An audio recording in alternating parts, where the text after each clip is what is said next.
Shenshaba Dachamba Yanda Zobe Sanje Riba Dansha Sundemba Devare Jiden Jemba Jibun Deve Haloju Lana Meva Lada Mena Jidemba Sanje Junde Benjawa Shanja Tuba La Sasa Chuda Jasu Shevo Dema Jumde Dendishin Dachamba Yanda Banzobe Sanje Riba Dansha Devare Sheba Jiden Jemba Jibun Deve Haloju Lana Meva Lada Mena Jidemba Sanje Junde Benjawa Shanja Tuba La Sasa No Chuda Dema Jumden Dendishin Sheban Dachamba Yanda Zobe Sanje Riba Dansha Dema Devare Jidin Jemba Jibun Deve Haloju Lana Hada Menam Jedamba Sanje Jumden Debe Shaja Tuba La Sasa No Chuda Jasu Kanze Ganyen Zowo Jadam Zaya Sajen Dena Koba Gaden Jiden Dena Shoje Zonwa Dese Kyaba Jama Namda Gunga Jodo Susama Yishi Jasu Seja Chaban Jiden Sumna Lame Maha Gombo Chonye Jama Senjo Demba Chime Dawe She Sendo Jawa Duje Jela Seba Suma Che Nyame Kenje Jama Gombo Tuje She Demba Tamje Jimbe Demba Sonum Yene Dijin Shala Cha Zengo Taben Deja Chama Giving Jidu Tadam Shoju Wa Shinjur Jola Cha Chene Lava Tala Rabu Ne Shinga Tamba Yene Gede Diwa Jinya Misha Jinga Wa Bunzon Sama Jirange Semme Tene Sanje Demba Yinkama Rari Mame Yuma Sema Menon Loda Jenda Wundi Shanam Dedrata Sonam Diya Kubanda Neje Radio de Gana Nata Chivia Lamchu Sibia Solen Jovan Jeva Relation to the teacher, the blessed one, the one only, for destroyer, completely perfected, fully awakened, perfecting knowledge and good conduct, Sugata no of the world, supreme guide of beings to be taken, teacher of gods and humans, to you the completely and fully awakened one, the blessed one, the glorious conqueror, the subduer from the shattered clan, I prostrate, make offerings and call for refuge. To the teacher, the blessed one, the one only, for destroyer, the completely perfected, fully awakened being, perfecting knowledge and good conduct, Sugata no of the world, supreme guide of beings to be taken, teacher of gods and humans, to you the completely and fully awakened one, the blessed one, the glorious conqueror, the subduer from the shattered land, I prostrate, make offerings and call for refuge. To the teacher, the blessed one, the one only, the full destroyer, the completely perfected, fully awakened being, perfecting knowledge and good conduct, Sugata no other word, supreme guide of beings to the king, teacher of gods and humans, to you the completely and fully awakened one, the blessed one, the glorious conqueror, the subduer from the shattered land, I prostrate, make offerings and call for refuge. When the supreme among humans, your one serve, you place ourselves rise then said, I am supreme in this world. To you who are wise then I prostrate. With pure bodies born supreme pure, with the motion like golden mountain, fame that blazes in the three worlds, we know dust to you I prostrate. With the supreme signs, face like spotless moon, color and cold, to you I prostrate. You are immaculate, the three words are known, incomparably wise one, to you I prostrate.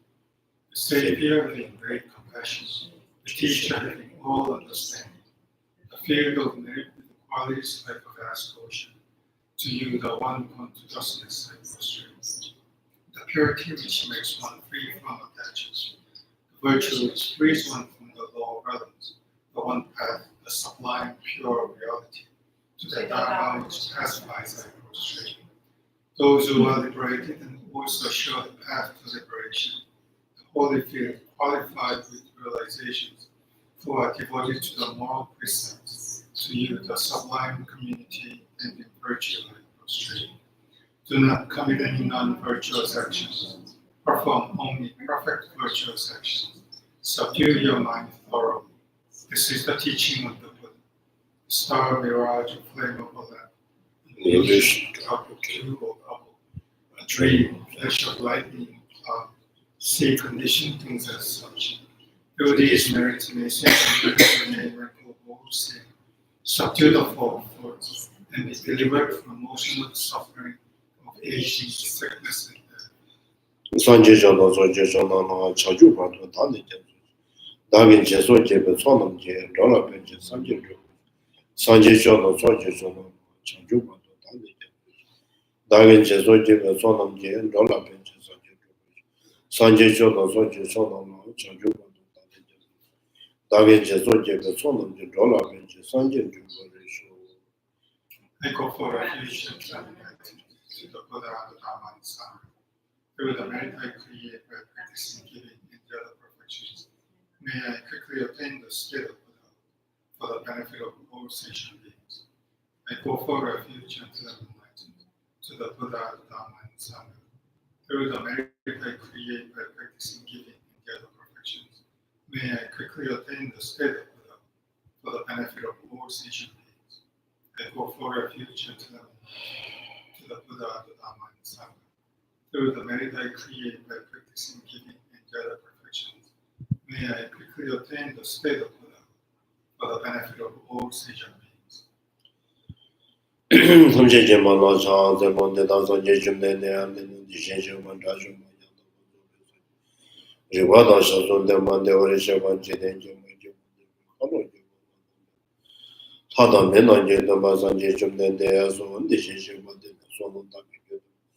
Gevezawa nama chumezava suveranda jimba sonam jendere nam jishiya peche sambam senam jemedo jeba juyo rimba dunga tonam bidemba tebe meba nama braka sherab si jemede batala maziva meba simjedam jije tema chanju sambam jija pabe kazana jejeba nyangele deba chonje dunga tebe ishebado meba baba samje mejeba sonam brata yanyeba kujeta chome Kusumba meba de vataga mabeba suba tsudaga nyawama sumeba tanda Dungan dungan lenda batu pumba tanda kananda meten bajeje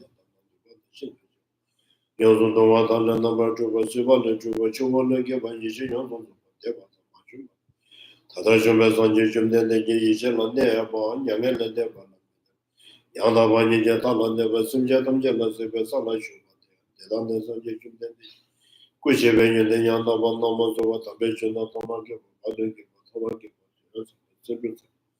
manje banyo zo banyo zo ta banyo zo chawa ya da bato debe tuche ba me ba je vata mati to na de keva nanje zo zo range riba je ba je de je da ba zo chunde wa ba le ba je ba je zo be cha do me de ba me je de vata de ba yo ba je ba je ba te ba je de de ba je ba Temajuma, Temajaba, Chajaba, Sona Jibedi, Yenzo Juma Jibenda Zujuba, Kudon Jibenda Zujuba, Chembo, Kangi Edin Jendawa Junda, Bamba Jimba, Chabamba, Tamba, Javanji, Mazoba, Sanjamana, Tabata, Chats.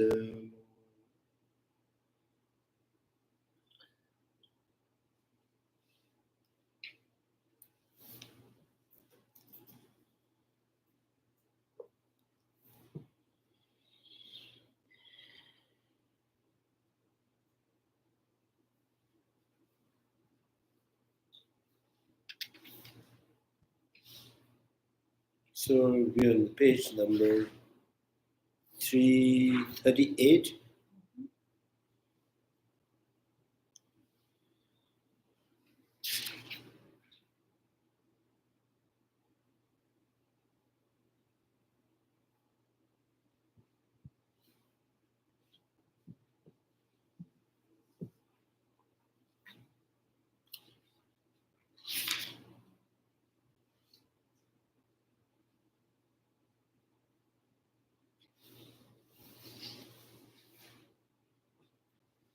So yeah, so we are on the kind of particularly refuting the proof of intrinsic existence of the dependent origination, or kind of refuting intrinsic existing of the other powered nature. So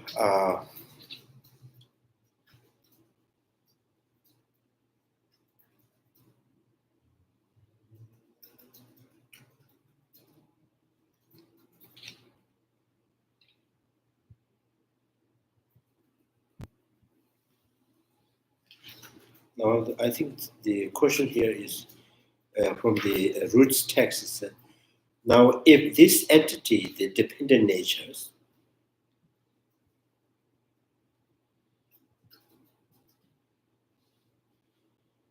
I think this is not really dependent nature. The term that we need to use now, if this entity, other power natures, free of the duality and the devoid of object and subject. So duality, the free of the duality and devoid of object and subject. So the other power natures, which is free from the dualities, other power natures, which is empty of subject and object, subject and object as two separate phenomena.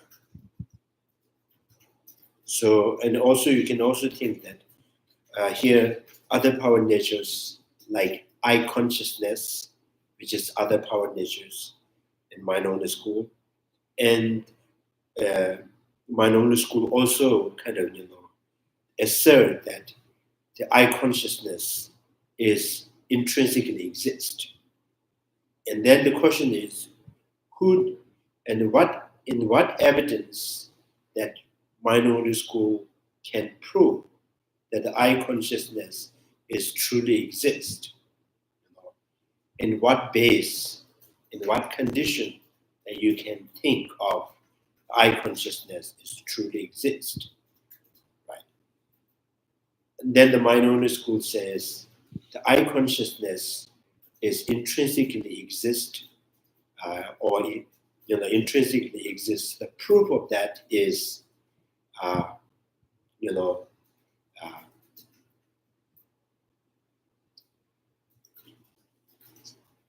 the proof of that is self-reflexive awareness of the I consciousness.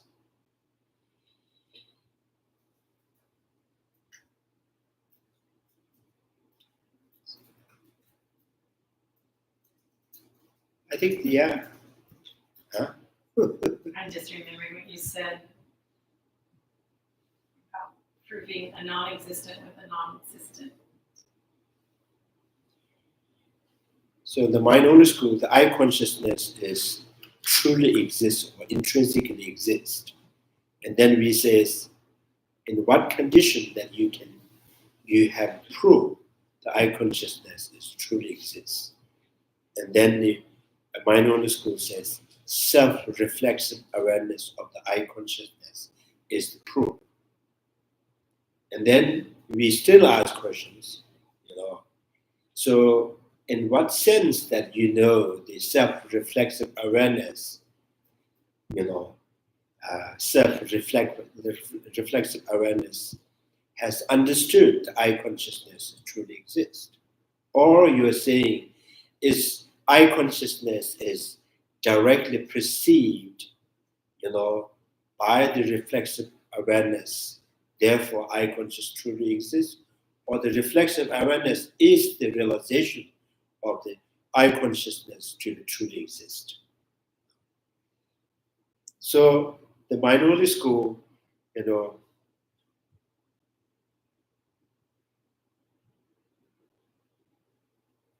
yeah, sometimes it's like the con man speaking here. So there's this reflexive awareness is the proof of that, And then if we ask, the reflexive awareness is the realization of the I consciously truly existing, or because it's known by the reflexive awareness or experienced by the reflexive awareness, therefore it truly exists. Now the second ones, they almost mind-only school what they intend the I consciousness to truly exist, says the external reality is not exist. So the external reality, the color, that external reality of the color is not exist, is not true. And then therefore I consciousness is devoid of external reality. So then what says the I consciousness is devoid of absence of external reality. So because of that, I consciousness, I consciousness is, devoid of duality at the subject and object. When you empty the object of the I consciousness as a truly existing, and what you left is the I consciousness, the only thing that can be truly exist. And that directly experienced by the reflexive awareness. So still, what they're trying to,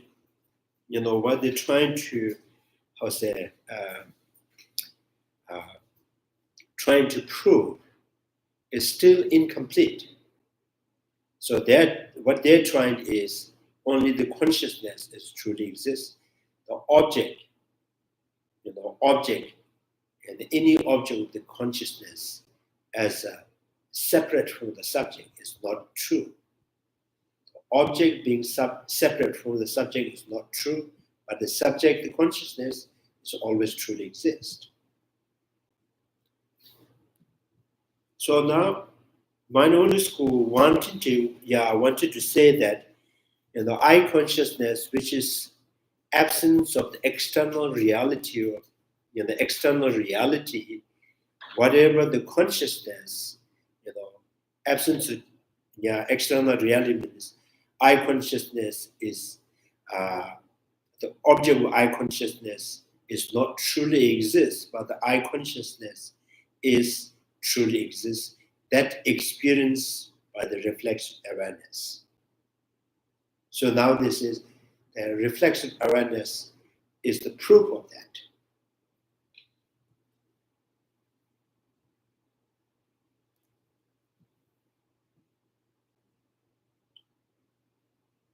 So sometimes we say, Sambe Kija Pudos. In Tibetan have a saying, I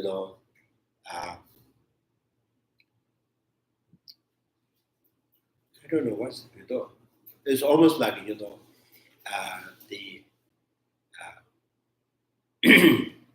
when you try to, when there's the wind, powerful wind, and you want to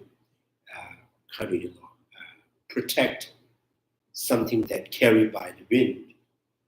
And for example, when there's a wind, powerful wind current going, and then your door or something is not really strong enough, and then to back up, to support that door, you put something like paper.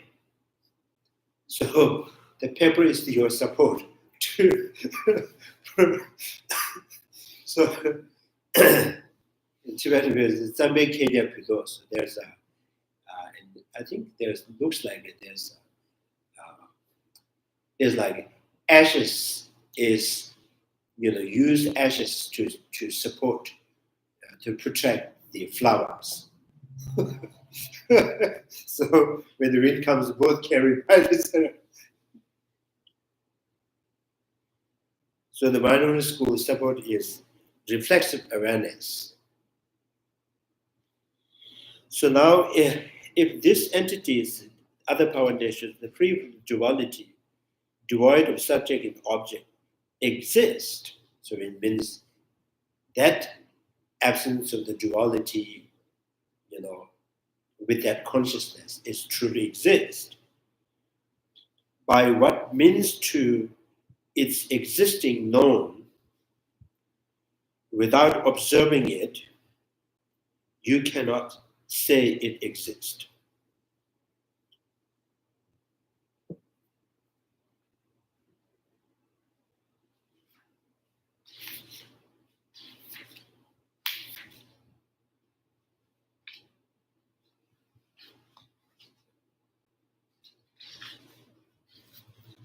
Yeah, in this is root text.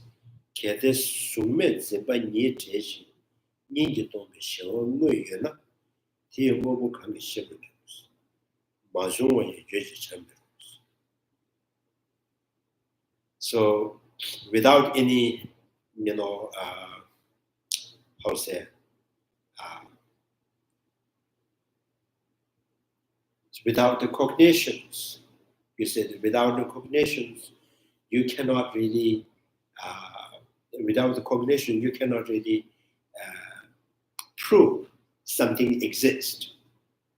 The cognition and the cognized objects are mutually dependent. When there's something to be cognized, there is the cognitions. So here the question is, without the cognitions, anything that is cognizable object could not be proved to be existing. So what is the proof of, the I consciousness, which is devoid of external reality? That I consciousness is to truly exist. So the question seems like, who realized and what condition you have realized the I consciousness truly exists, but not the object. And then minority, when the minority school answered that, because the question is, who realized and what condition you realize the I consciousness truly exists. So the minority school says, I consciousness is devoid of the external reality. So the subject I consciousness is devoid of the object as a separate entity. And that consciousness is directly experienced by the reflexive awareness.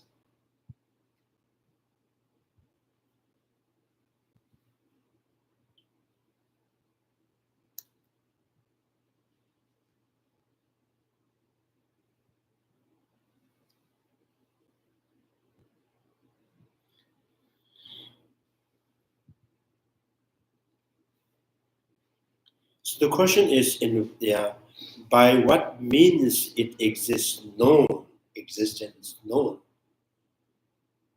And the answer is not direct.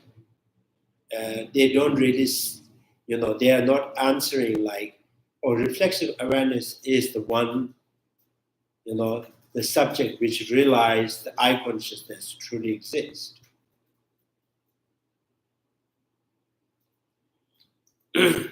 Or you want to say the reflexive awareness is always, realizing the consciousness to be truly exist.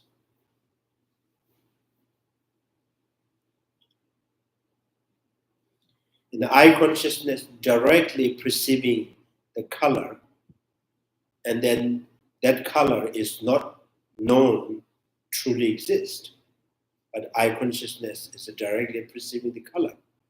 Nose consciousness directly perceiving the smell, but its smell and the color are not truly exist. Then how the reflexive awareness, by directly perceiving the I consciousness, and knowing I consciousness is truly exist.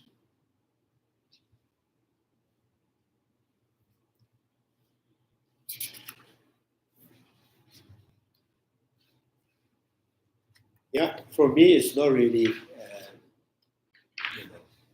convincing. It's not really convincing, yeah. So the cognition that aware of itself is not established. If, as you Chitramatra assert, the entity, other power natures, which is free from the duality, is devoid of external reality as an object. So devoid of external reality as an object and devoid of subject. External reality as an object and the devoid of subject that is distinct from object exist. We will then ask by what means of knowing, what means of the knowing is the existing of the dependent nature, existing of the other power natures known, to assert that one and the same cognitions apprehends itself would be untenable.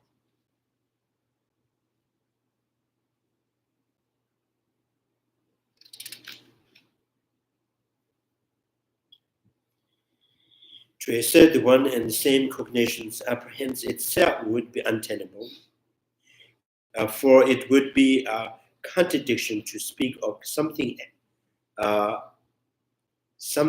acting upon itself. So knowing itself, subject knows by itself is untenable, acting upon itself. Here are some analogies. The blade of the sword, right? Sword cannot cut itself. The tip of the one's nail cannot touch itself. No matter how expertly trained the flexible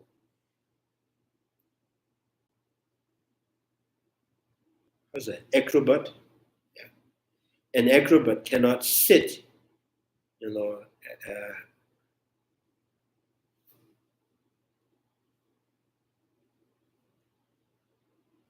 astride his own shoulder, huh?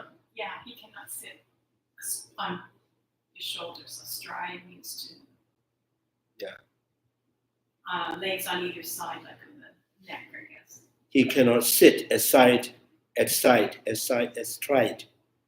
in his shoulder. Means how much you train the persons, but he cannot sit on his shoulder. He cannot ride on his shoulder.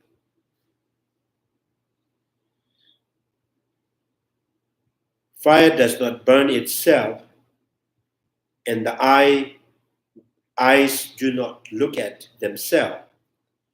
So I will later discuss a unique explanations according to another source as to why cognition cannot apprehend itself. So this was saying why it is untenable. The consciousness cannot apprehend itself. Consciousness is cannot directly experience itself. According to the opponents, the cognition cannot be perceived by separate cognitions that is essentially distinct from it. For this would contradict their own Chittamata's tenet. For example, the following point is expressed in the treatises of the Chittamata. So, when the transformation of the base into the resultant stage has not yet been achieved, the consciousness with a separate reality cannot be appearing object, cannot be the appearing object of another consciousness. Then the assertion of the consciousness only will be undermined. So now they're saying the consciousness cannot perceive or experience itself. The consciousness cannot apprehend itself. I consciousness do not apprehend I consciousness. And then, so I consciousness also not apprehend by the second eye consciousness, the subsequent, the eye consciousness. So if the eye consciousness, to experience eye consciousness is not perceived by consciousness, which essentially distinct from it, like air consciousness, experience of eye consciousness. So then, minority school says, so eye consciousness do not apprehend by itself, is not apprehended by the other consciousness, which is essentially distinct from the eye consciousness. So then what is the self-reflexive awareness? Self-reflexive awareness is distincted or separate from the eye consciousness and essentially is one nature.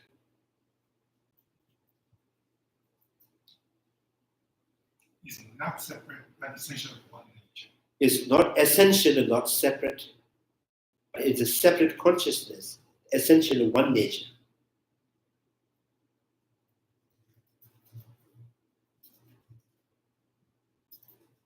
So we say the color of the leaf is separate from the leaf.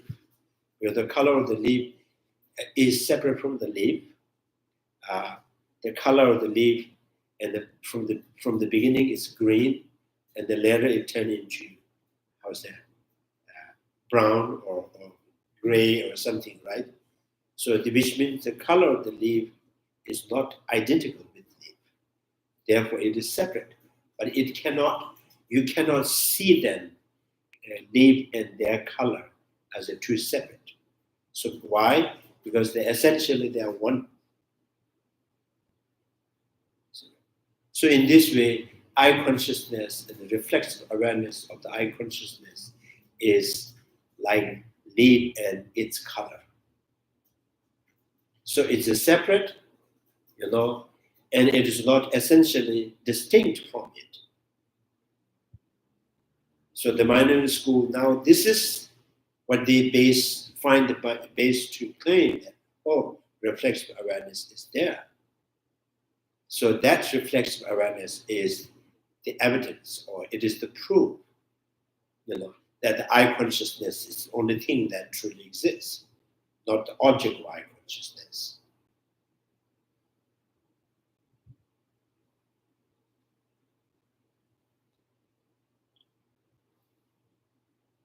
Yeah.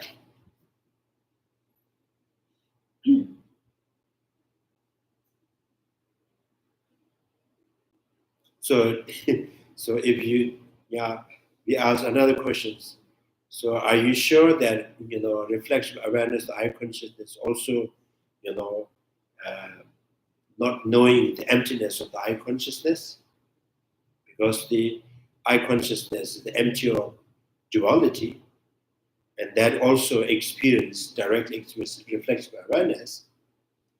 So if the reflexive awareness has the realization of the emptiness of the eye consciousness, then everybody has have the realization of emptiness.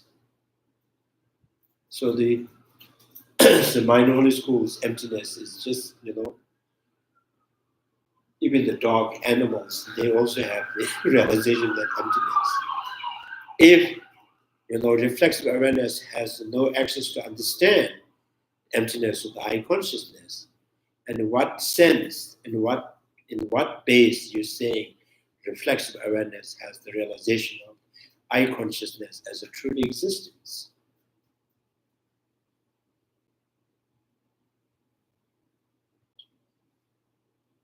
Yeah, minority school, even I can push them.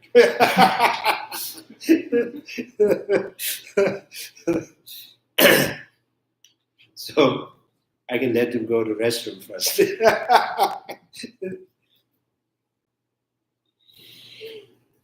Anyway, this sometimes I find it's like some people are very kind of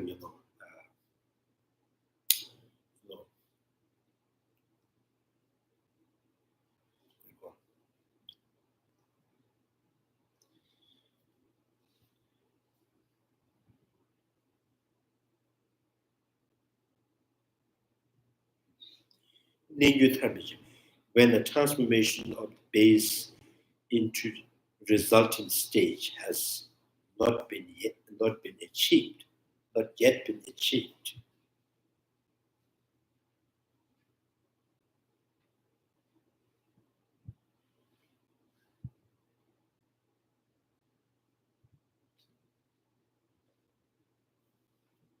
So the transformation is they're talking about the we go ninju tharma chimbe. Jiwin ninju mathobe comes a number of potentiation, number of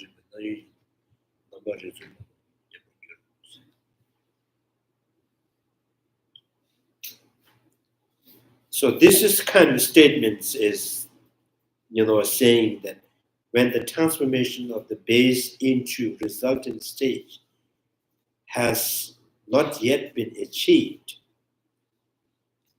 So transformation of the base into resultant means the consciousness, core individual consciousness, is not yet turned into omniscient. Until then,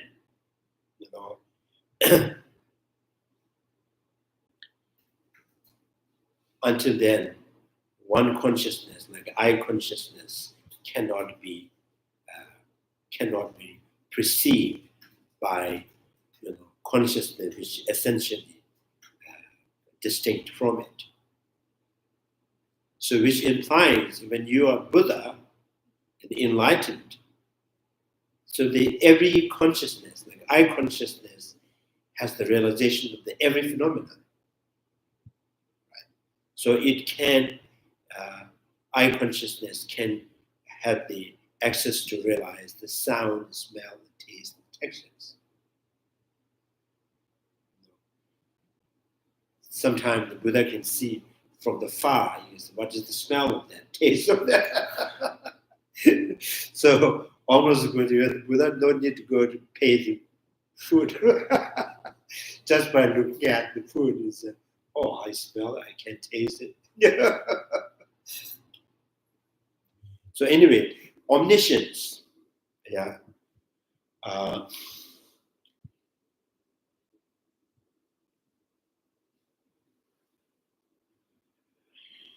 I think the name omniscient, if you're interpreting the meaning of the omniscient as knowing everything, the all knowers is the omniscient,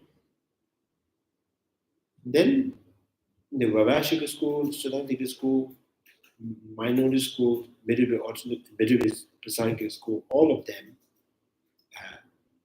they all agree on the one thing: the Buddha, the mind of the Buddha is knowing everything, it's all knower.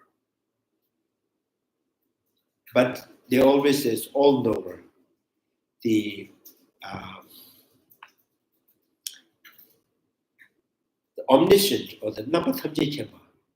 So this Namathamje Chema is knowing everything in one instant or one aspect, from one aspect, is not accepted in the Vashika school, Siddhantika school.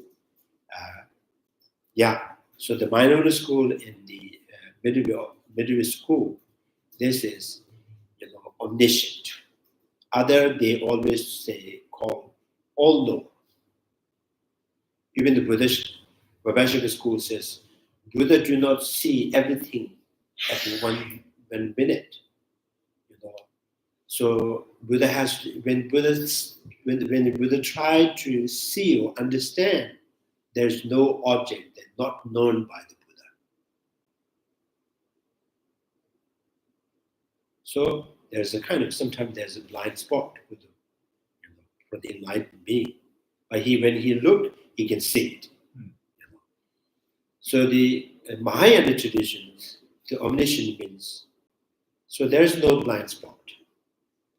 Every moment, every second, every aspect of the object, every consciousness has always access to see every phenomena, every realities. So that is the omniscience, not just all knower. So when this kind of consider the every aspect, he can see every phenomena, every subject that he can see every phenomena. So then one consciousness, Buddha I consciousness, saying, so this I consciousness cannot be perceived by the air consciousness. It's not possible. So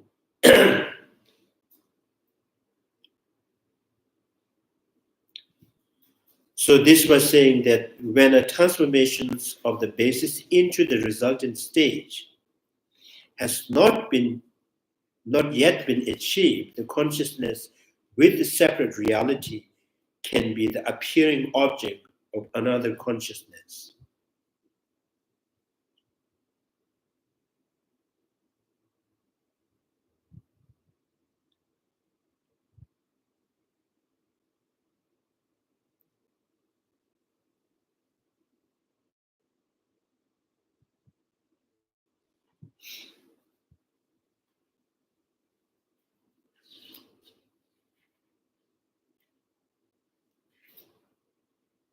Yes, so what does that actually mean? The transformation of the base into a resultant stage?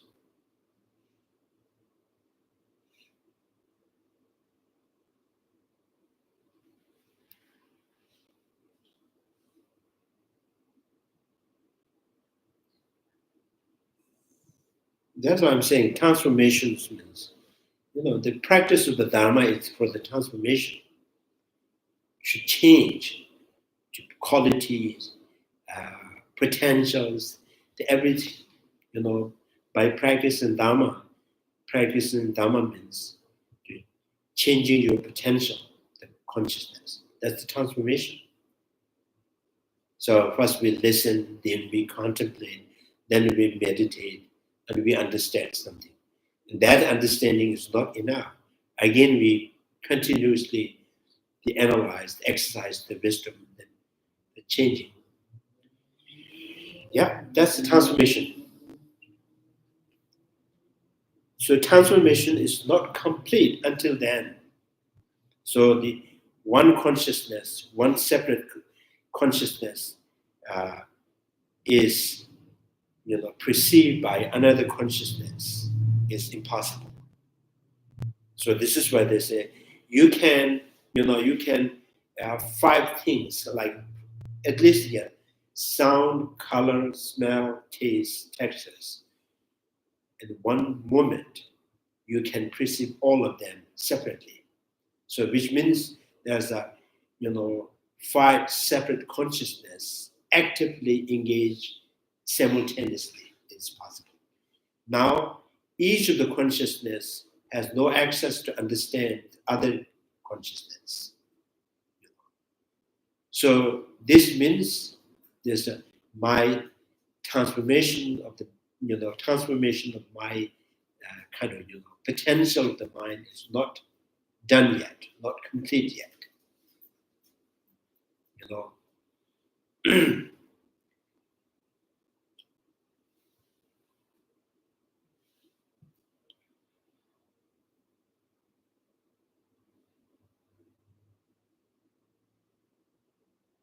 So Nenjutharmachimbas, the transformation. Yeah, usually we call blessing. In Tibetan we say chelap. The blessing is actual meaning of the blessing is the transformation of the potential. So the real blessing is through understanding, generating the realizations, right? Through understanding, we bless ourselves. So other than that, there's not much that you can be blessed by anything, not from the statues, not from the sound of the mantras. So the only thing that can bless you is your own realization. Your own realization, has the always, it can bless yourself. So the base would be our consciousness? Yeah. The transformation of base means your base, your nature, the transformation of your nature until it's, complete. So each consciousness has one access, one object to access. So that, and when you, the transformation of the base, the transformation of your nature is complete, become omniscient. And then not, you don't need to see things orderly. In one moment, with one object, you can perceive every object. That's what I'm saying. So this, the Mayan traditions, thinking about it, Buddha's mind is omniscient, omnipresent. Every second it can be perceived, all phenomena at the same time. So when the transformation of the basis into resultant stage, the resultant stage referring to the enlightenment, Buddhahood,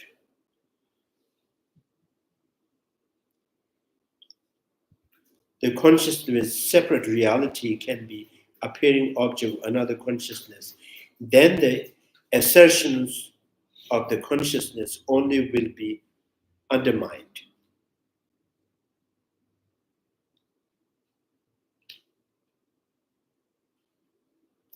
Now this is a little bit,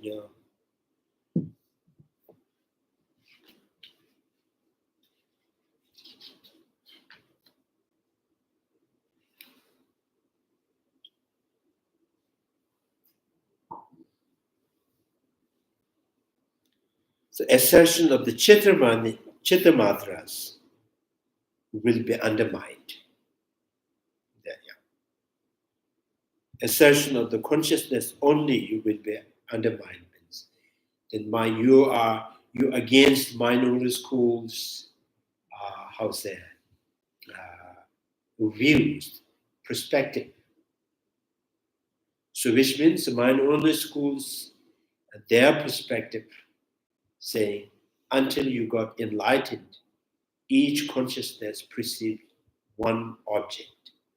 Each consciousness access one single object. So that means your transformation is not complete.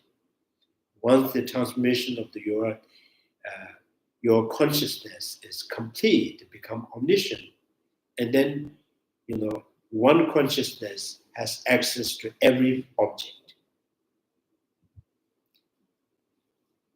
So that this is how they really brought up here is saying, I consciousness truly exists. That witness, this cannot be known by I consciousness itself, and it cannot be I consciousness is kind of known as a truly existing. If it is not known by itself, can it be known by air consciousness or the mental consciousness? We said no. So, it cannot be known truly exists by itself. It cannot be known truly exists by other consciousness. Now, only option left is, minority school says, reflexive awareness, which is always attached to each consciousness. Yeah, for me, how much they can really,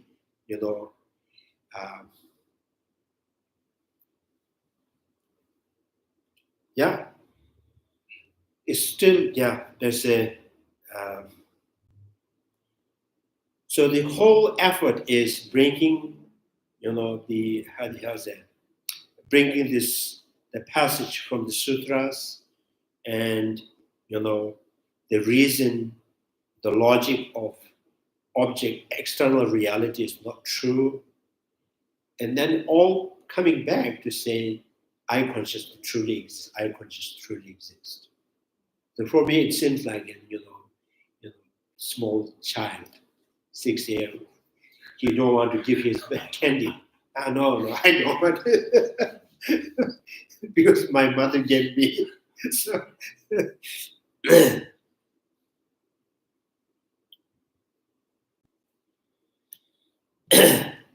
so it kind of, yes, we can understand.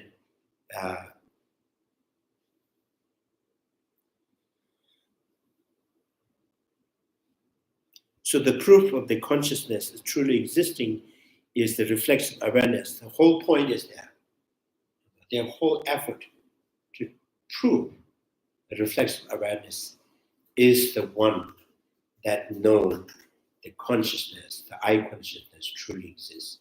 Reflexive awareness is the one of the proof that realize air consciousness truly exists, not the sound.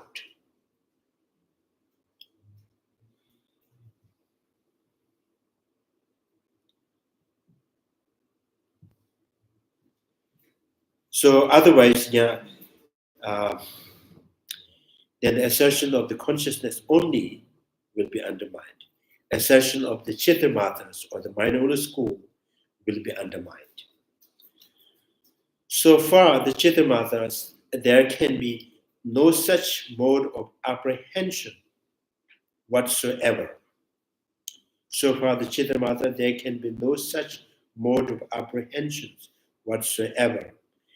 Thus, when the Madhyamika utters the challenge,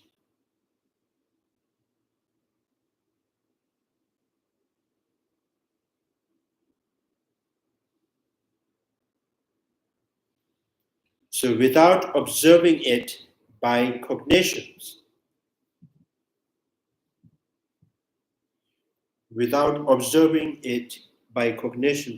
you cannot say it exists. So that's true, So without, when there is no cognized object, there is no cognition of that, it's that object.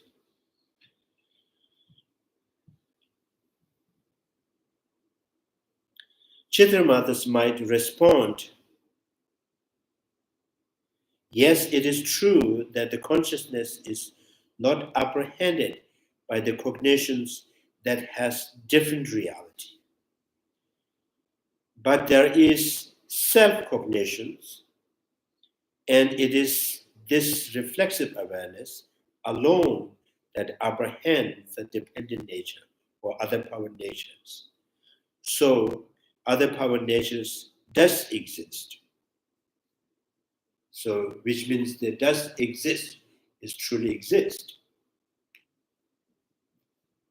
So the minority school, the Madhyamika school and the minority school, one agree is when there's no cognitions, there is the cognized object. When there's the cognized object, there's the cognitions. So,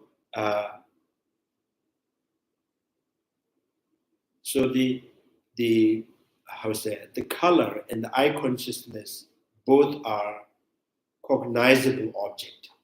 So both are conceivable, knowable object. Now the color is known by the eye consciousness. Eye consciousness is the proof of the color existing. So now what is the proof of the eye consciousness existence?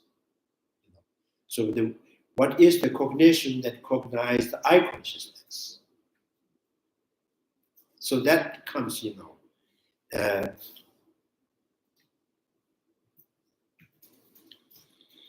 so now if the opponent offer this, now if the opponent offer this defense, the Madhyamika would respond, the cognitions that is aware of itself, not established. Cognition that is aware of itself is not established. The cognitions do not cognize itself. So that is established.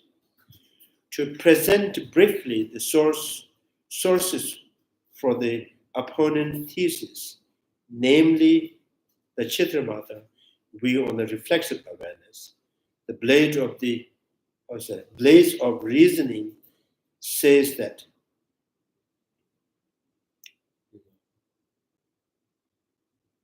the Chitramata asserts that consciousness appears as a twofold, so self-perceiving and object-perceiving. The dimension of the consciousness, perceiving object and assume aspect of the external reality.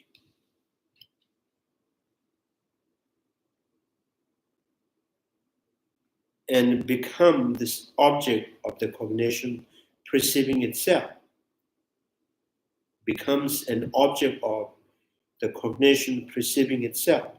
Responding to this thesis, Bhava Vivek writes. So Bhava Vivek is against the reflexive awareness. Bhava Vivek says the middle way autonomous schools, Savatantrika.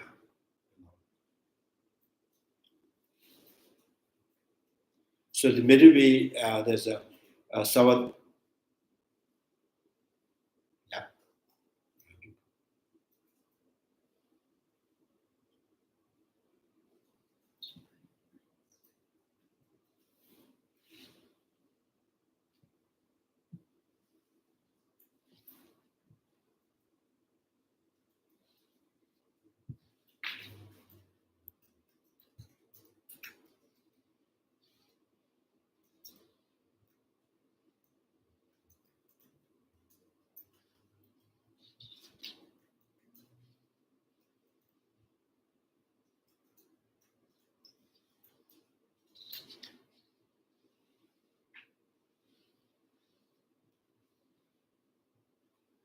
So the Bhava Vivek, the way of saying is this thing.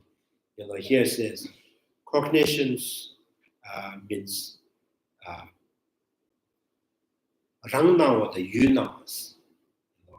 So it seems there is the, so, the object, the appears, there's the cognition means something that they cognize any kind of knowable objects.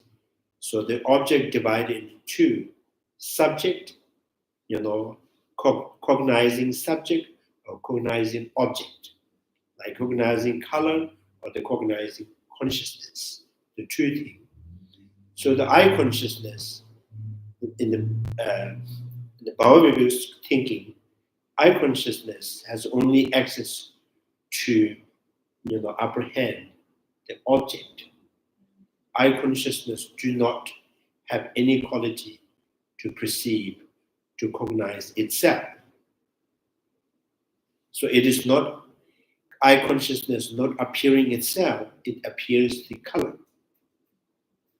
So when you're asserting that there's a reflexive awareness, so reflexive awareness, what is the reflexive awareness? The reflexive awareness is, for the mind owner school, this reflexive awareness is not the consciousness, something different from the I consciousness. If it is the I consciousness, then I consciousness not only perceiving the color, it also perceives the I consciousness itself. So the Bhava Vivek says, I'll give you two options. I consciousness perceive object or the subject of I.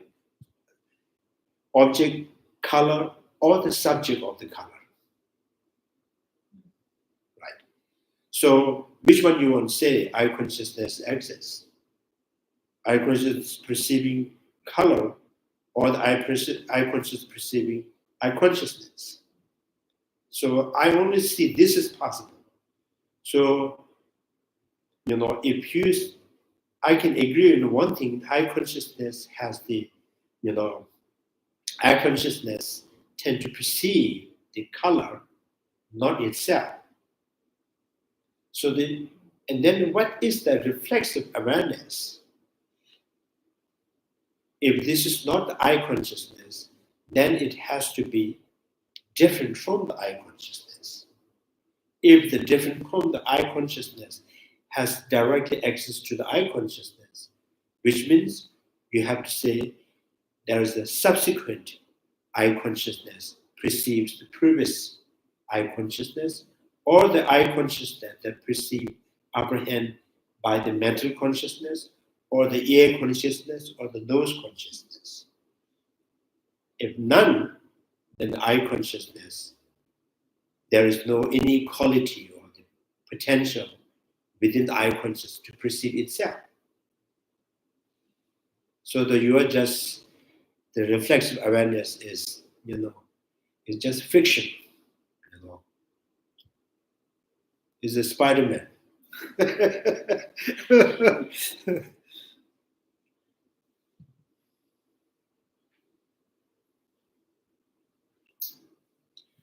So the Baba Vivek writes, what kind of mind is perceived? Apart from the perceiving object,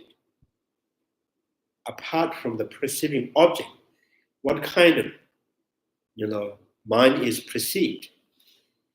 And then he has a kind of, there's a explicitly is, coming in the offensive, saying reflexive awareness, does not exist. And second, he says, what do you need? Why do you need to, claim there's a reflexive awareness, which is something separate from the I consciousness? So the I consciousness perceiving color is enough for the I consciousness to be proved existing.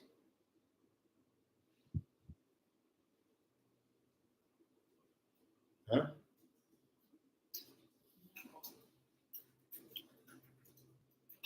I think, yeah.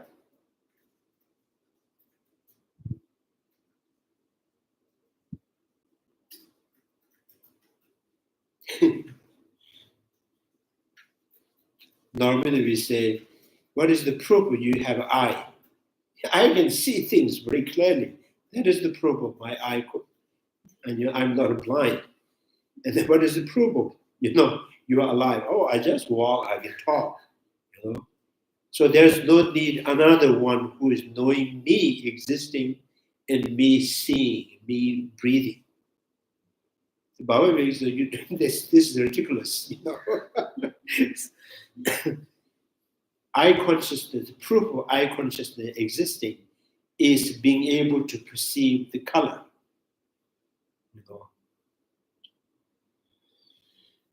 So Baba Vivek says that he sees no cognitions supposedly perceiving itself that is separate from the cognition perceiving object.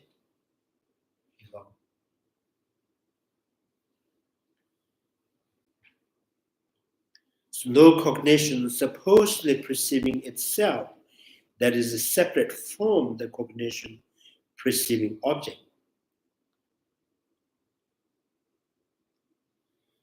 Thus, Chitramata assert an inward, inward direct cognitions, inward direct, rangripa, so sometimes you say inward. Inward means subject or the object or the subject. Inward is more like subject, the consciousness. Chittamata said in the inward direct cognitions that is the free of all the dualistic perceptions, and it maintains this is to be a reflexive awareness. Reflexive awareness. In that it is self-cognizing. This said, they maintain that there is no dualistic perceptions of the knower and the known knower. Huh? What? Oh, I was just reading that word. Vis-a-vis. Huh? Vis-a-vis.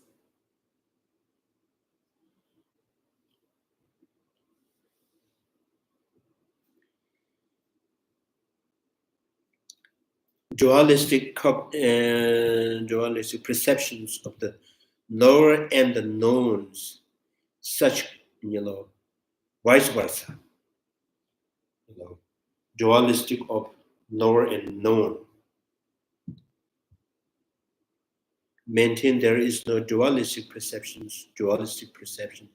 of knower and known. So in the commentary on the differentiations of the true truth, when refuting the reflexive awareness, Gyanagarbha,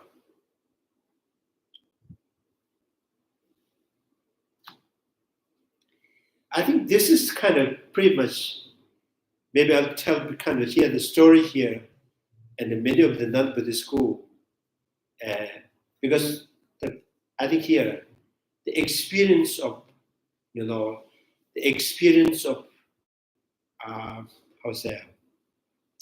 individual that, we say that I have seen this, I did this, I did that, I saw this, I eat that, I went there. So there's some kind of, the reflective experience in insight. And from the religious perspective, some of the non-Buddhist school says, and there's an inner knowers. So that they think is the Bhagavan. So we can prove this is not the Bhagavan because this inner knower is only trained in one particular, religious kind of, traditions, or, so this reflexive knower is always only in the one, has the only, yeah.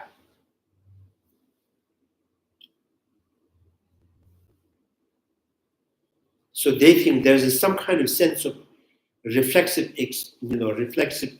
experience. So if you're lying at the time that there is, I am right now trying my best to lie this person, I can deceive this person, or I'm trying to plan to harm others, or I'm really excited about some things. There's not only with eye consciousness, air consciousness, all functioning. Right after that, there's a kind of reflexive knowing that. So I think that is the basis. The minority schools think there must be reflexive awareness with each consciousness. Every consciousness engaging the object at the time, within that consciousness, there's a reflexive awareness.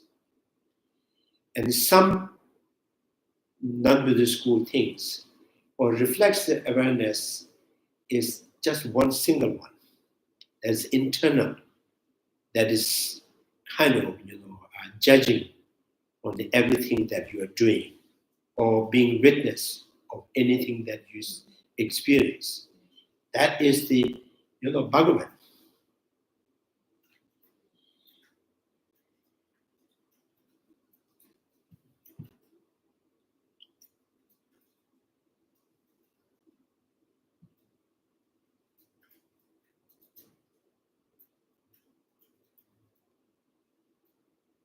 So, other than minor school, like Baba Vivek says, you don't need, to prove that reflexive,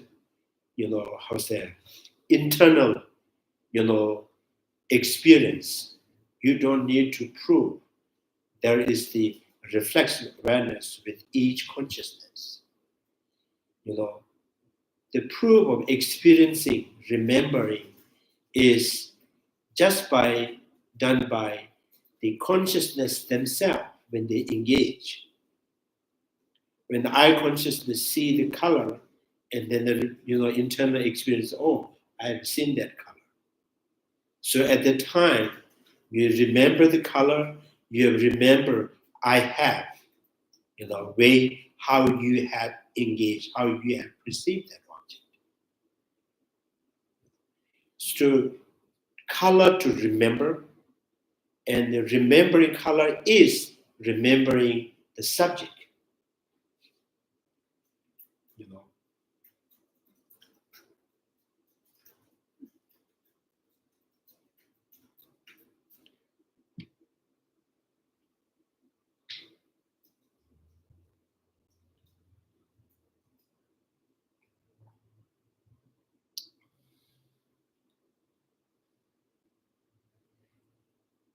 Many non-Buddhist schools, particularly some are very sincere and seriously in their practice. For them, these kind of internal, remembering, the witnessing of everything is for them is a very, very vivid evidence for the Bhagavan. They think this, and that there's a Bhagavan in me. This Bhagavan is saying, you said that wrong, now you correct it. So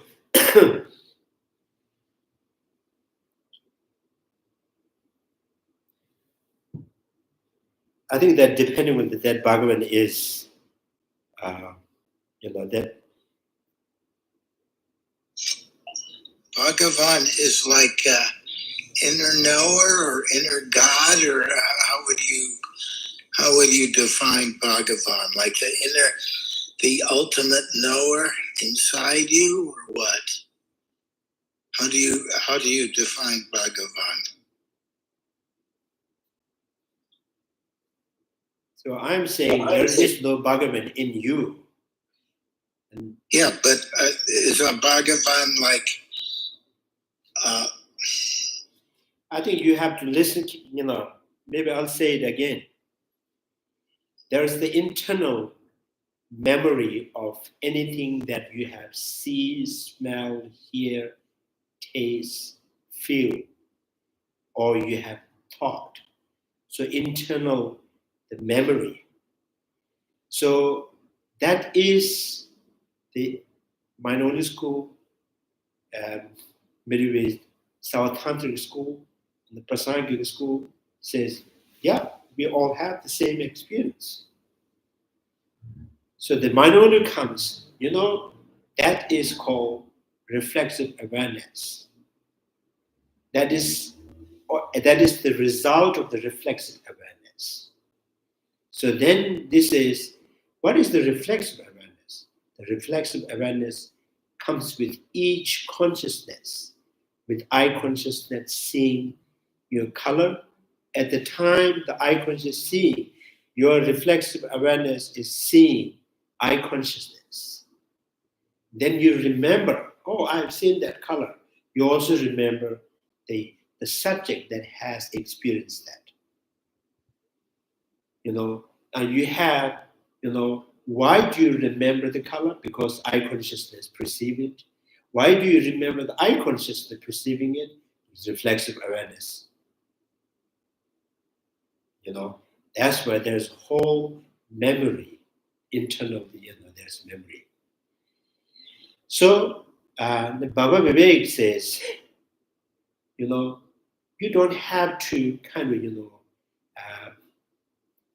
you don't have to say there is the reflexive awareness, which is something separate from the eye consciousness. Eye consciousness, one single eye consciousness can create that memory, what you have seen. So that remembering the object of eye consciousness is the remembering of eye consciousness experiencing it. You don't need to bring that memory, you don't need other than the eye consciousness. So they all agree on the one thing. There's always there's some kind of memory is always there. There's always some kind of internal the experience. So this whole experience is resulted from the eye consciousness, air consciousness, nose consciousness, tongue consciousness, the body consciousness, and the mental consciousness. Some are wrong view, some are right view, some are realization, sometimes some are the assumptions. All of them, brings that memory in your life. So the Baba Vivek in the Prasangika school says you don't need reflexive awareness. Now the non-Buddhist school, some of non-Buddhist school, particularly some are very, very faithful, and they find this is very useful to prove there is the Bhagavan in me. I lied, I remember, I see, I remember. I'm doing, knowing this is the wrong, this is the right. There's some kind of internal telling you. So for them, this is the very vivid evidence for them to feel, yes, Bhagavan in me. So with that kind of this experience, sometimes it helps them to strengthen their faith in their Bhagavan. But, that's why I'm saying the wrong view or the misconceptions is not delusional. It is not afflictive emotion. So that's why, Baba Vivek schools, minority schools, Satantika schools said, wrong perceptions, wrong views are not afflictive emotion. Because this can sometimes help you in sometimes positive path. It strengthens you in the positive behavior. Only the Prasangika school says each wrong view is afflictive emotion in a very subtle way. In subtle level, there are afflictive emotions. Afflictive emotions with, associating, underpinned with your faith, your compassion, and all of them. So our main point is this in the Lama Tsongkhapa's text, Chandakritis. There is no reflexive awareness.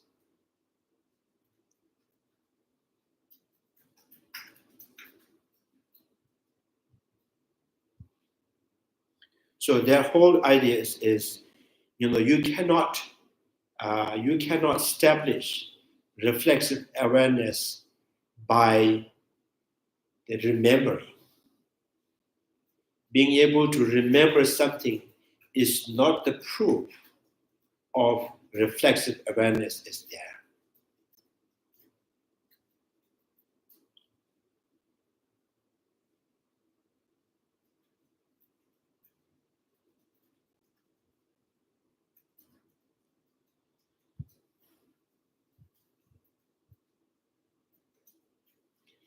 And then, there's still, someone can,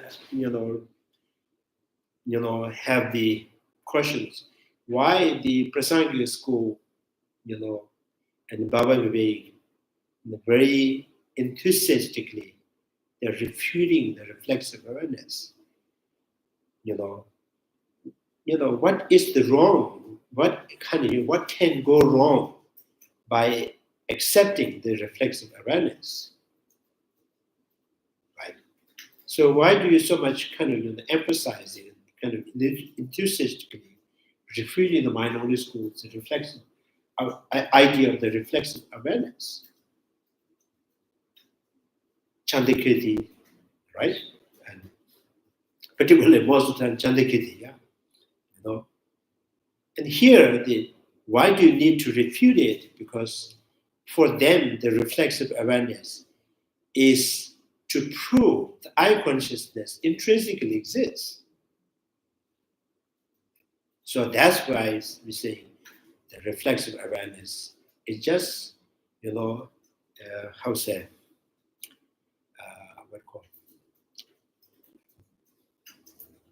is a fictitious. Yeah, it's just, they just come up with, something not really related to any reality. So they just come up with this,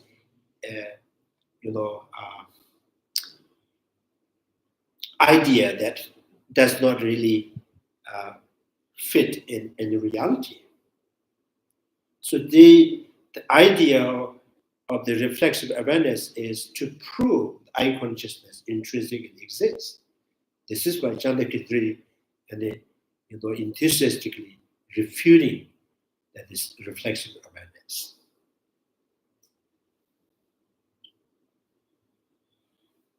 And also I said that, what is the question that I think when you see in the questions, I consciousness is the devoid of external realities, which means you are saying object of the I consciousness is not true, right? So they're not true. So that this kind of unreal or not true of the I consciousness, object of I consciousness, is not applying to the I consciousness itself. I consciousness is true, truly exists, intrinsically exists, but the object of I consciousness truly exists. And then when we kind of raise the questions like, or you say external reality is not true. There is no external reality. There is no object of I consciousness being truly exists, but the subject, the I consciousness, which is seeing external reality, is truly exist. What is the proof of that? So then this is, reflexive awareness. And then from there, it's kind of, it kind of is not really,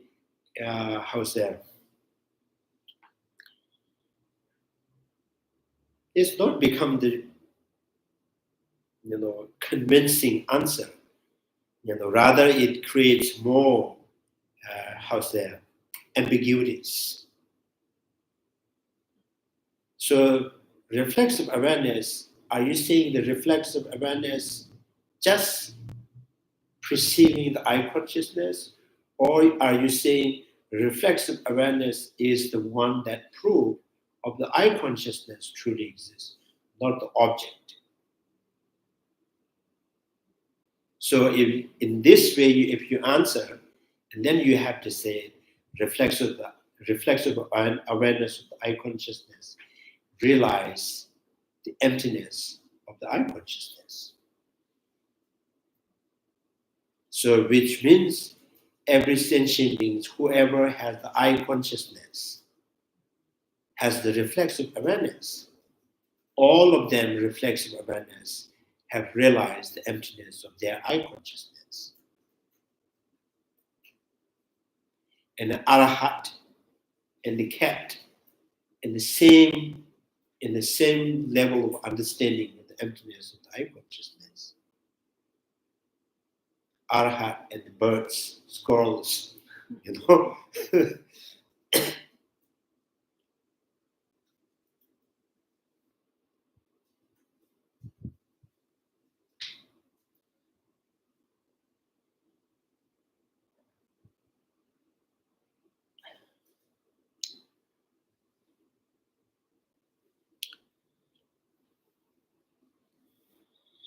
So yeah, so that's, I think it is up to our individual.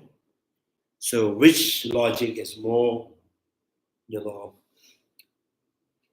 fits in your mind, or your mind is more kind of making sense to you, the Chittamata schools, the way of proving the reflexive awareness, or the Baba Vivek in the Prasanga school, the way they kind of refute the reflexive awareness. So the main point is to remember I consciousness has seen something right? To remember eye conscious seeing something, right, is just because of the object that you remember.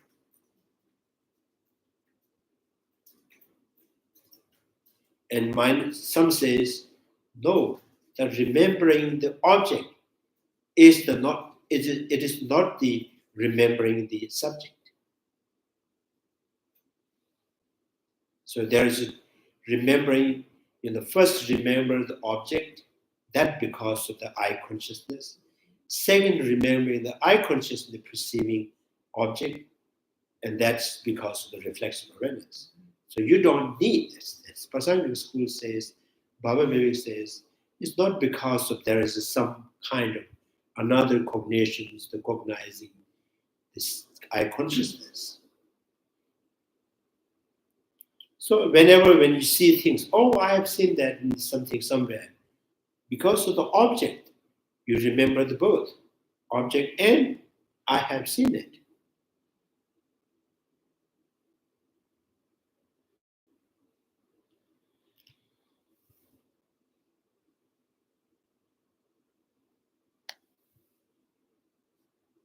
And sometimes, people, if someone explained,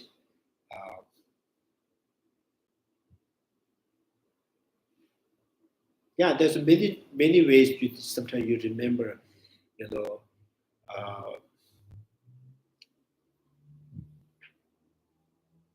sometimes some insult you don't feel at the time, because you do not know at the time, and then after talking to another person, then you say, that was the insult.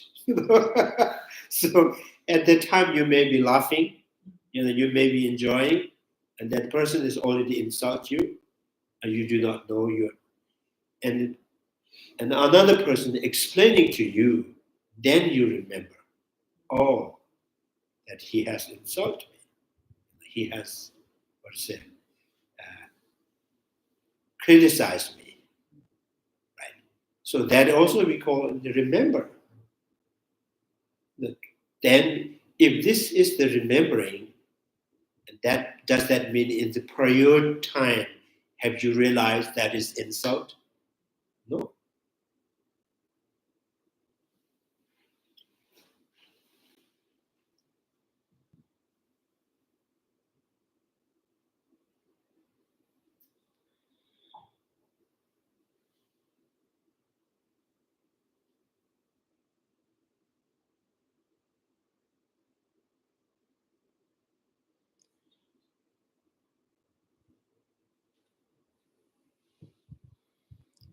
So this said, maintain dualistics. Yeah.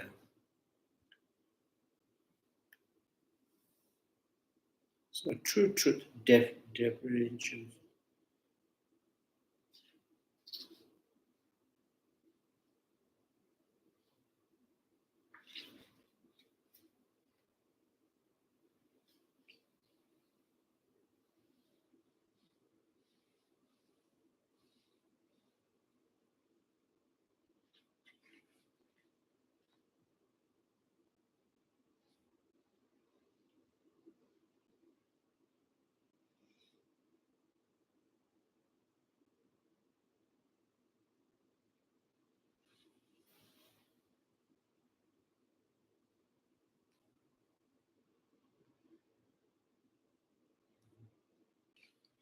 So anyway,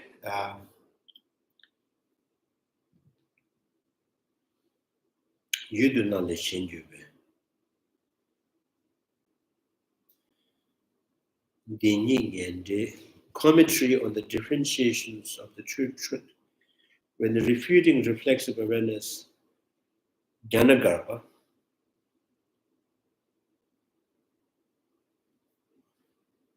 where's the Jnanagarpa?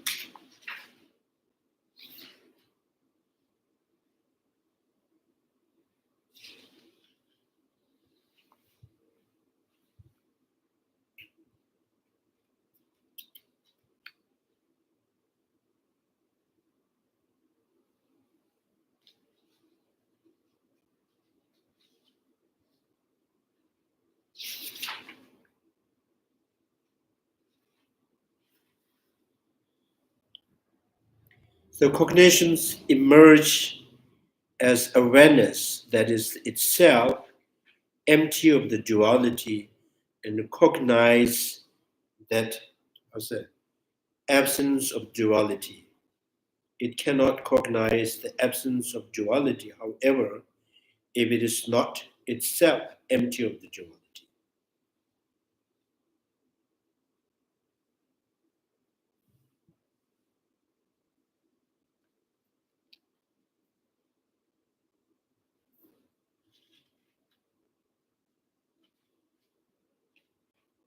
Sheban the Eba more Tembe Sheban Yuki, the Marine Resource. Sheban the Niki Juban Juan, Tembe Sheban.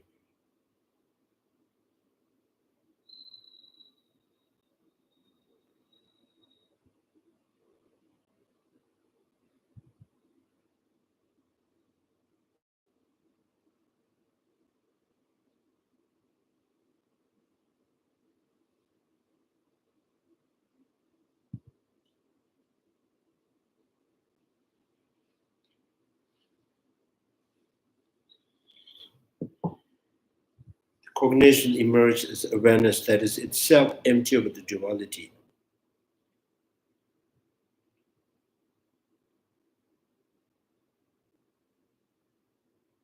Cognize that absence of duality. It cannot cognize essence of duality. However, it is not self-empty of the duality. Sheba the So the consciousness, like eye consciousness, the air consciousness, is always,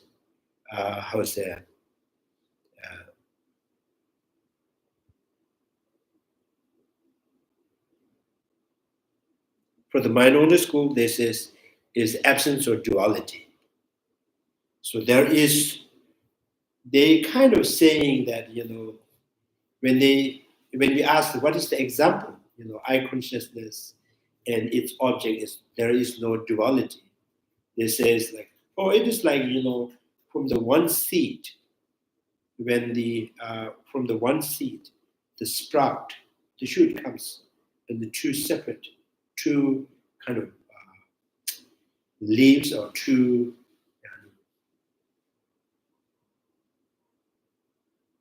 Yeah. So from the one seed, two form of leaf of the sprout. So the one, it seems there's two, but both are essentially coming from one seed. So eye consciousness and its object and the reality, they both are emerge from potentiality, which is always resides in the foundation consciousness. From the foundation consciousness, from one seed, kind of it's divided in one as object, one as subject. So now the problem is this subject, when it sees its own reflection, it sees separate. So that is the problem. So when we look at the mirror, so reflections, appears to you, your face reflection appears to you. When you see, oh, there's another person. So the almost like eye consciousness sees own reflection is other. So that is the dualistic. Knowing that, eye consciousness, whatever it sees, do not exist out there. It is, reflects. It manifests, or it is part of the eye consciousness. So that's the mind only. What you hear, what you see, is everything's, the objects that are actually kind of, is the reflection of your mind.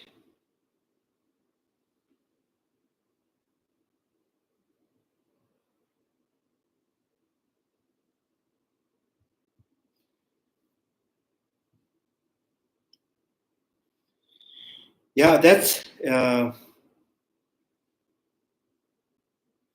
so. Sometimes we feel like those mind-only school, how's that? Proponents of the mind-only school, they might have sometimes doubt when the color that change from the morning to the noon to the evening. Things are changing their colors, and night and night and the day, and then sometimes they hear things that are conditioned by others, people playing pianos, guitars, and something conditioned by others. You are listening it, you are hearing it. That there is a very obvious that those sound that you are hearing is not coming from your mind. There's a condition by other. These kind of evidence are very vivid and very obvious, but still they have to think that, oh, everything I hear, everything I see and smell are the reflections from my potential. So, do they really believe the people who play the guitar that you are hearing it? So that person who play the guitar is also coming from your reflection of the mind and your potentialities. So they don't really, that I think minority school, they would say, no, that person is not, not coming from my, what's the foundation of consciousness. And then if the person is the musicians, the person who play the music is not from your potentialities, not from your foundational consciousness, and he's played sound, how that become, the resulted from your potentialities.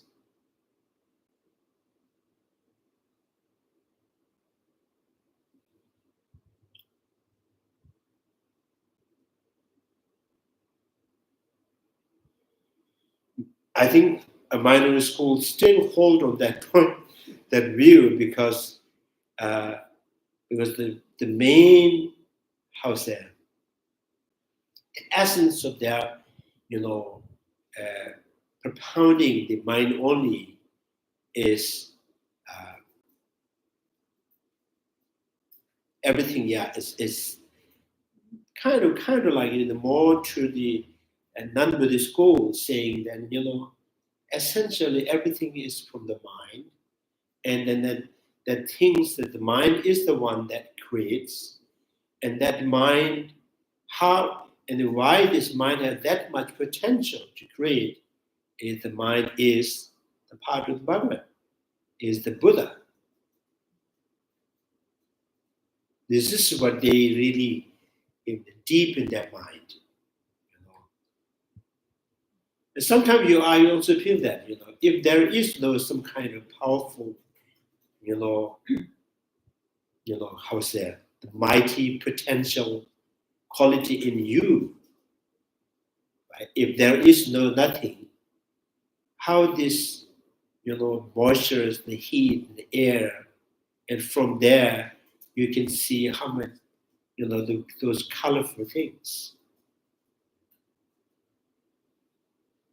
And what is it? Because of the blood in your body is the conditioning, is the conditioning for you to see the color, or the flesh is helping you to see the color, or the heat in the body.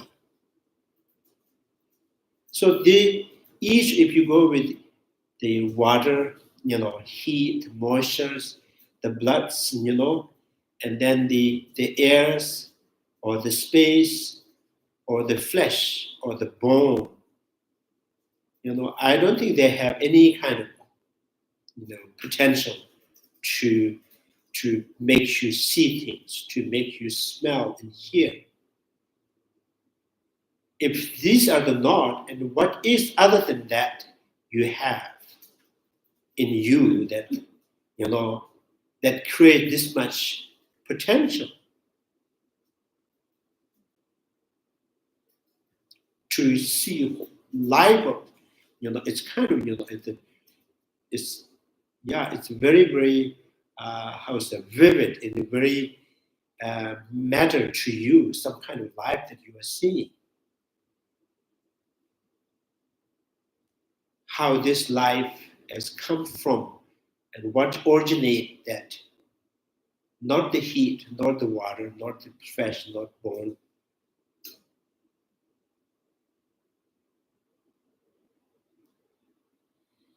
Yeah, sometimes it's good to think, that you have, some kind of, you say, oh, maybe there's some kind of mighty potential in me.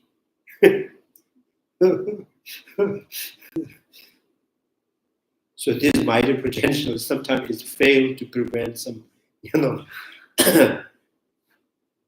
virus.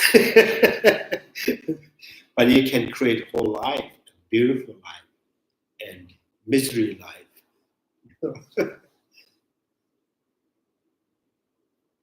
So mindfulness school is saying, whole the creator is in you. So because they, I think they are very cautious to saying that, there is a creator. But and I think that this powerful impact in mindfulness school is believing in the creator. But they don't want to say it because Shakyamuni never said that. So we are the followers, Shakyamuni.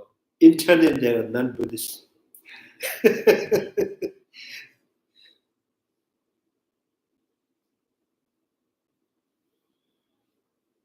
But still, there's something else. There's something. It's not just because of the elements in the body. It's allowing you to have life of human being, being able to enjoy the smell, the taste, and the textures.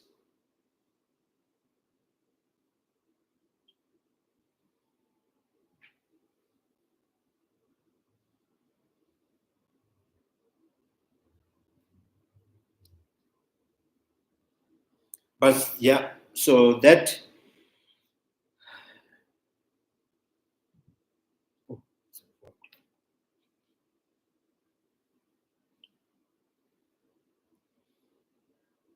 Yeah, sometimes I think of this and then I go back to non-Buddhist school. So sometimes logical things, coming out from the non-Buddhist temple. So have some smoke, then go back again. So we still, the transformation is not, journey hasn't really, complete. It's to be back and forth. The transformation of the stages is not complete.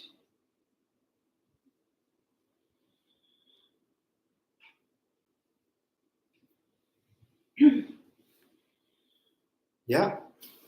Any questions?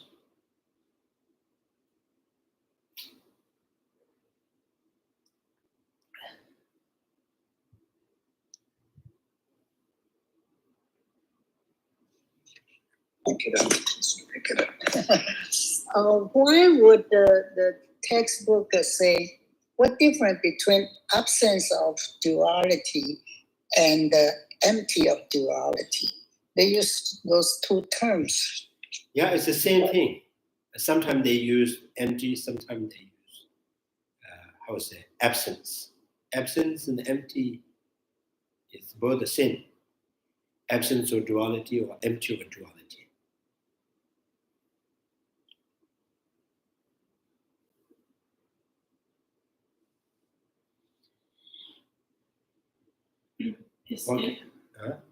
Is inward directed cognition synonymous with self-reflexive awareness in a Siddha mantra?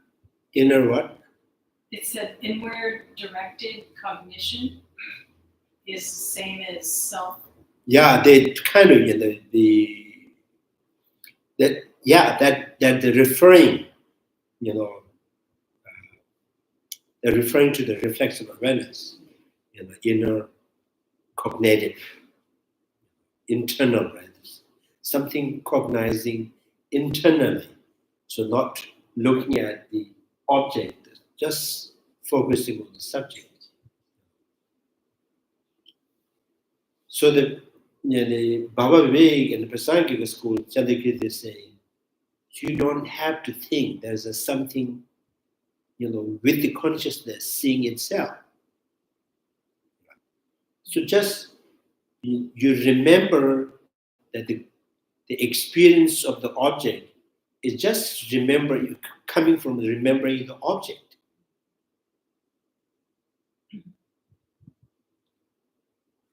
And then the also kind of just saying that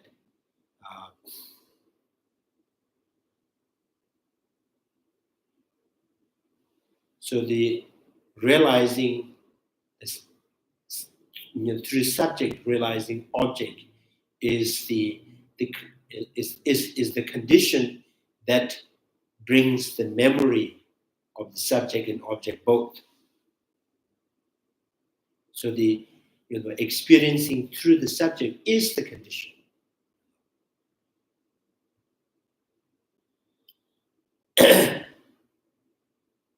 So there's there's a memory kind of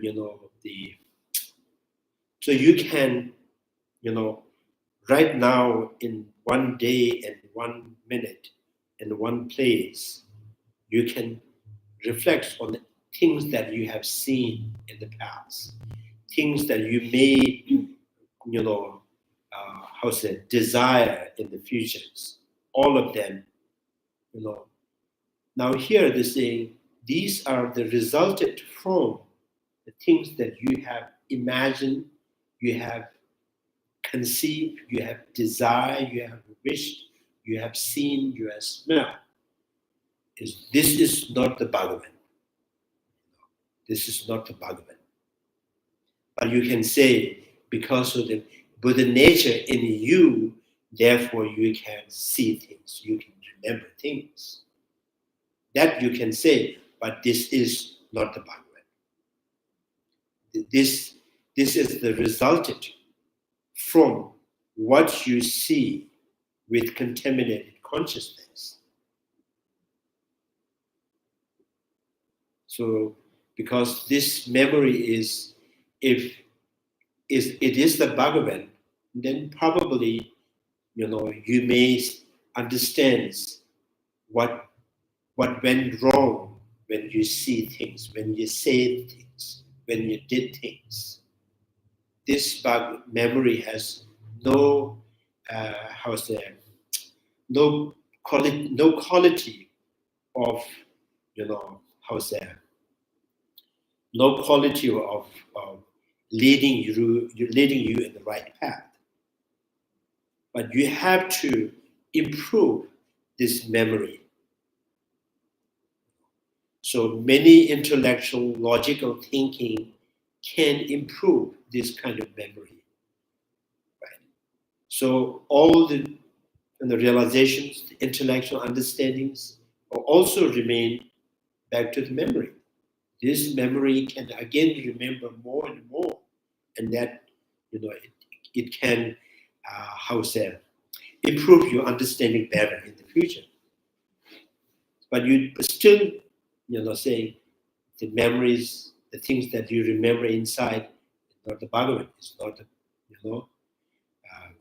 not the Allah, not the Jesus or anything. It's yourself. I don't, I think maybe I'm having trouble with the language here. When you say, okay, I understand about memory being contaminated. Memories are contaminated by all kinds of things. We misperceive all kinds of things, but they're our memory. Our memory is, it's not just what we see. We may recollect it wrong. We can maybe the memory itself is not what occurred. I have so much problems with this language here. Yeah. Cognition to me is, first of all, cognition to me is not memory. I'm talking about how I hear things, okay? When we see something, there's an image.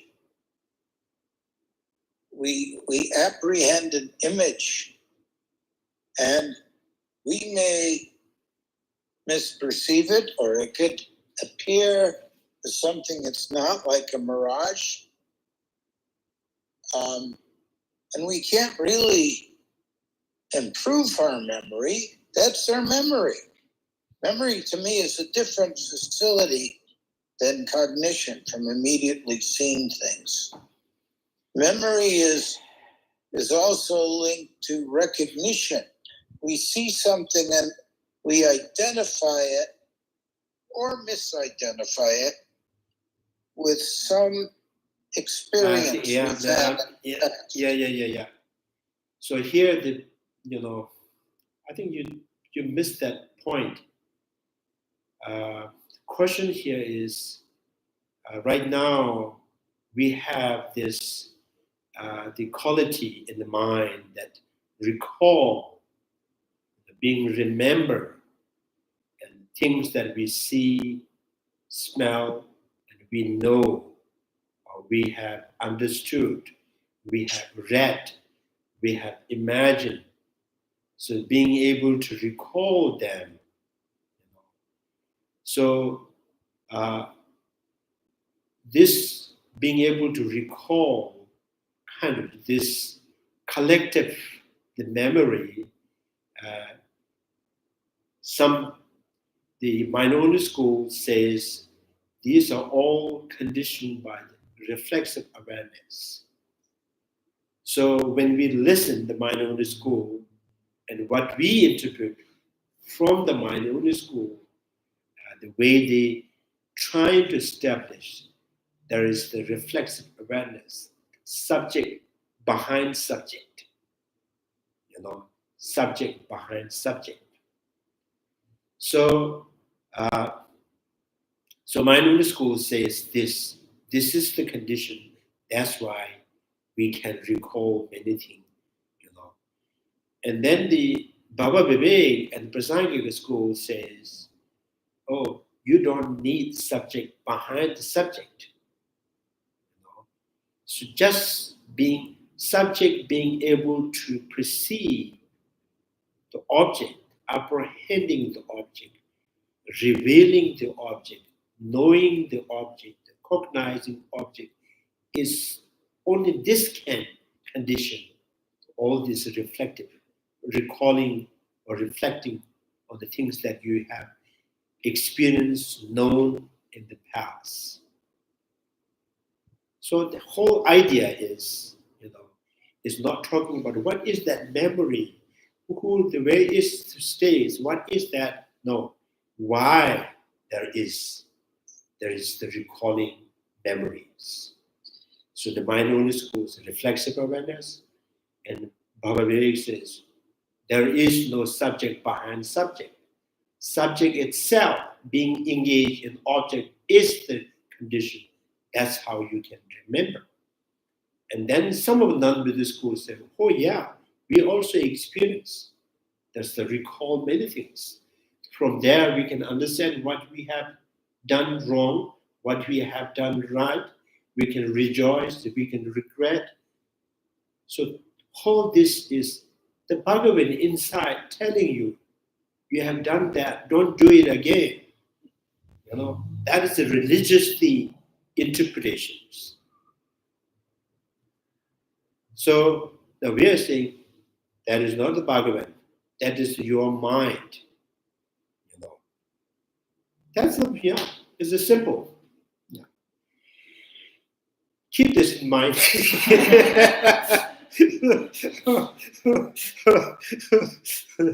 Don't get excited.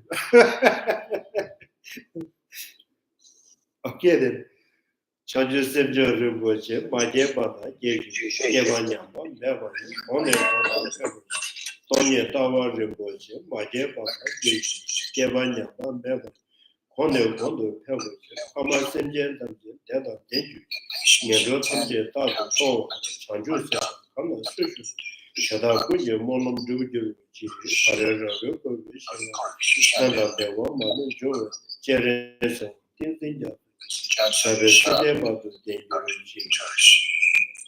the precious body mind not yet born arise and grow. May the born of not decline but increase forevermore. May the precious mind realize the emptiness that born arise and grow. May that born have no decline but increase forevermore. Due to all these merits, may all the Father of the centuries of all the happiness, and may all the lower realms be forever. Wherever there are bodhisattvas, may all their prayers be accomplished immediately. Even the sacred land surrounded by snow mountains, where the all benefit and happiness, O powerful energies against the Jatsa, remain in this world until samsara ends. Thank you. I lost the pictures from that.